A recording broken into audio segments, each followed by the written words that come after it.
So it begins. The spring anime season is finally upon us, and Selector infected WIXOSS is badass. This is my first impressions of it. Now, let me tell you what I felt about this first episode impressions. Remember, this anime could change in a couple episodes. It can go to total garbage. I don't know. But from my first episode impressions of what I felt about this was really badass. Now, I know this is a card game now. I know this anime is represented on a card game, but it's different. It is so different. Like, it gave me a lot of Madoka Magica feels. Now, when an anime can give me these type of feels from that anime alone, this anime is worth watching. I mean, okay, so first things first, let me tell you why it reminds me of Madoka Magica. The entire atmosphere of it, the way it seems so, heart-touching and just lighthearted, happy going on, and then all of a sudden we see those dark themes just come out of nowhere when we see our main character Ruko see her dream with distorted figure that was just... Damn, that was creepy. And now, this actual anime is adapted by JC Staff. JC Staff is currently the studio animating this series, and I feel like they're doing a damn good job at it. The animation of this is really good. I love the artistic style of the backgrounds. They definitely did a good job on that. I'm not going to complain on the art. The art is really good.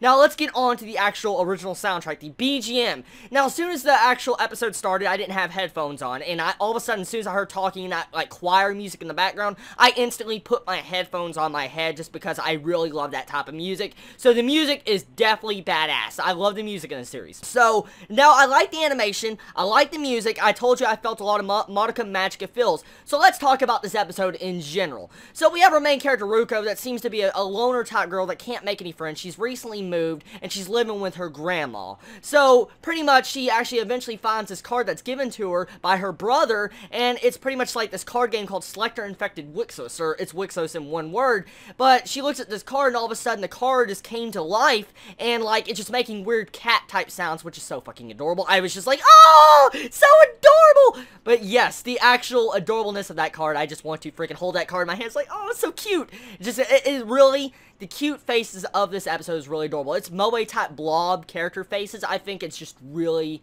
adorable. Now, my first impressions of the card, at first I thought it was going to be an innocent little girl in the card. She says, fight, Dill, fight, battle. You know, she wanted to fight and stuff, have a nice, good little card battle. So pretty much what we can see from this is that the card that our main character, female character, Ruko, grabbed is pretty much like her avatar in the card game itself. So when she plays the game, she goes to the Shadow Realm, and pretty much she has like a card game type fight. Now, the atmosphere of this card fight we get to see in this episode demonstrates what we should probably expect later on. The introduction of the way they just transported into this different type of dimension that, like I said, reminds me of the Shadow Realm really got me. I mean, the atmosphere of it changed. It definitely has a dark tone in this series. Like, there is definitely some dark themes in the series. I can already see it, and I got the other vibe about Madoka Magica when you got the entire thing about they wanted to become the Eternal Girl, where their wishes will come true. If we remember from Madoka Magica, this is a spoiler right here if you never watched the series, but if they became a magical girl, they get one wish. And this is technically the same factor into this. If they play enough card games and they win enough, they pretty much can actually have a wish granted, their dreams and desires. And so this is interesting out there. That brings up the entire factor of Madoka Magica, my vibes I got there. And then there's another vibe. If they lose 3 card games in a row, okay, they are booted out of this card game. It rejects them, and they can no longer play the card game WIXOSS, and they lose their avatar. Their avatar dies. Now, right here, this is an interesting thing that I was thinking of while I was watching this episode.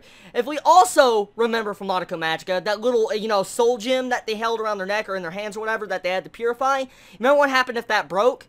What if the main character's soul or something is inside of this card? If that card dies, it's a representation of their soul. This is my first thoughts on this. I don't know if I'm even correct. This is just theories I'm slinging out there from my first impressions. And, oh yes, let's talk about that grandma. That grandma knows exactly what's going on. I think she knows a lot more what's going on behind the scenes, because we see right at the beginning of the episode that she designed a Tetris level.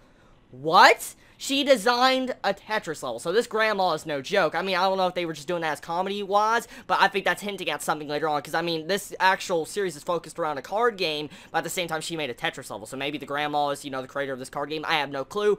But what exactly is the goal in this series? Right now, we know that pretty much the main characters are trying to become an Eternal Girl where they get their wishes granted, so we know exactly from other anime and logic of how far characters are willing to go to have their desires granted, even kill someone to be able to reset everything that's happened in their life. So, there's many ways this can go. I can see this getting very dark fast. But it depends on the way it's adapted, depends on how JC Staff represents it, and I really don't know how this series is as a whole. I don't know if it even has an actual manga adaptation or a light novel form. I don't know exactly where this anime came from, but I enjoy it. Really good episode. I'm definitely sticking tuned to this, and I'm definitely watching another episode because it definitely caught my interest. So, I recommend this. Go give Selector Infected WIXOSS an actual anime episode watch. It's really good. Everybody, love you so much. Chibi out.